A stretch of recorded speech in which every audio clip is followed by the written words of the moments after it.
Pour devenir informaticien, architecte, esthéticien, couturier ou couturière au Cameroun, on passe par une formation. Pensez-vous devenir importateur sans avoir préalablement une formation? Pour répondre à cette question, je tiens à vous rappeler que l'importation de marchandises au Cameroun n'est pas pour les novices. Pour réussir dans ce domaine, il faut avoir des connaissances approfondies et se faire accompagner par les experts. Bonjour à tous et à toutes, je suis Roger Lénine, spécialiste en gestion des opérations douanières et logistiques. Je suis également entrepreneur et prestataire de services. Aujourd'hui, nous allons une fois de plus aborder le sujet de l'importation de marchandises au Cameroun. Mais avant de commencer, je souhaite partager avec vous une anecdote. Une anecdote qui illustre les défis que peuvent rencontrer les entrepreneurs dans ce domaine. Il s'agit de l'une de mes connaissances qui est à la fois informaticien et propriétaire d'une petite imprimerie. Il y a quelque temps, il y a quelques mois, ce dernier décide d'importer les machines sophistiquées pour agrandir son activité.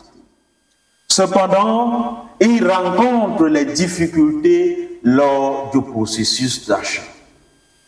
Avant de parler des difficultés rencontrées par ce dernier, rappelons qu'il a initialement contacté un fournisseur chinois qui lui a présenté les caractéristiques et les fonctionnalités de la machine. Intéressé, le monsieur décide d'acheter la machine, mais le fournisseur lui demande de payer une facture importante. Au moment d'effectuer le paiement, sa banque lui informe qu'elle ne pourra pas procéder au virement en raison du manque de documents nécessaires. Et elle recommande au monsieur de consulter un expert en gestion des opérations d'importation. Le monsieur me sollicite donc afin que je leur assiste pour cette opération. Après avoir examiné les documents mis à ma disposition, je constate que la valeur forte de la marchandise à importer est supérieure à 2 millions. Ce qui m'amène à conclure que l'importateur devrait initier une déclaration d'importation et payer la taxe d'inspection.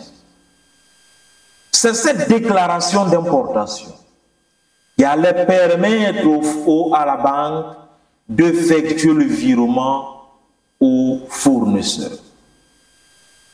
Rappelons déjà que la déclaration d'importation a pour but, entre autres, de contrôler, d'établir un lien entre le flux de marchandises et le flux financier.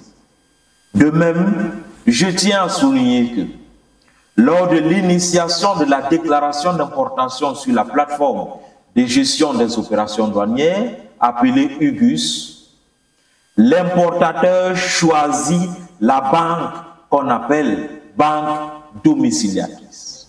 Pour renchérir, l'importateur devrait également suivre la procédure sur la plateforme de gestion des opérations douanières jusqu'à l'obtention du RVC, rapport sur la valeur de classement.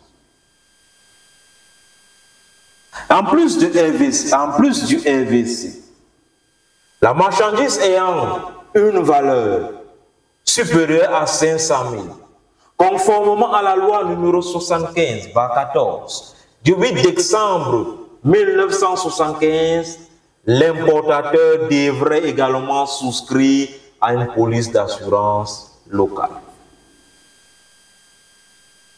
Pour sortir,